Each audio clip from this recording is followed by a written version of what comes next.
और ब्रेक के बाद बात एक बड़ी खबर की, जहां आज संविधान दिवस के मौके पर हिमाचल के किसान हल्ला बोलने वाले हैं, जिसमें संयुक्त किसान मोर्चा से जुड़े किसान शिमला में 8 सूत्रीय मांगों को लेकर आज प्रदर्शन करेंगे।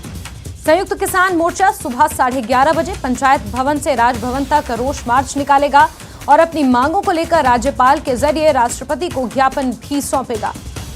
तो अहम खबर आपको बता दें, जहां आज संविधान दिवस है, इस मौके पर किसान आज अपना आक्रोश जताएंगे।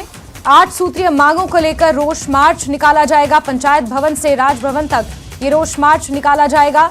अहम खबर आपको बता रहे हैं, संयुक्त किसान मोर्चा से जुड़े हुए किसान शिमला में आज अपनी 8 सूत्रीय मांगों को लेकर प्रदर्शन करेंगे।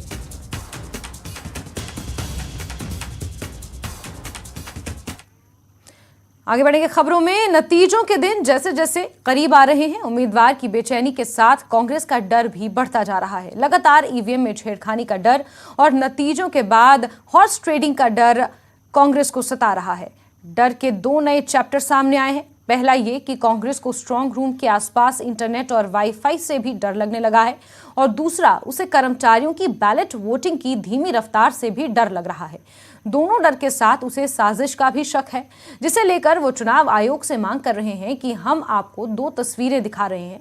पहली बिलासपुर की है, जहां कांग्रेस ने स्ट्रांग रूम में जैमर लगाने की मांग की है, और दूसरी सोलन की, जहां कांग्रेस के नेता भी बैलेट वोटिंग को लेकर आशंका जाहिर कर रहे हैं। तो 8 दिसंबर को काउंटिंग होनी है, और उससे पहले कांग्रेस को कई आशंकाएं हैं, कई डर कांग्रेस को सता रहे हैं। उसकी 2 तस्वीरें आप देखिए, बिलासपुर और सोलन में, जहां बैलेट से कर्मचारियों के चुनाव कराने को लेकर भी कांग्रेस पार्टी आशंकित है, तो वहीं वाईफाई से ईवीएम हैकिंग का भी डर कांग्रेस पार्टी को सता रहा है।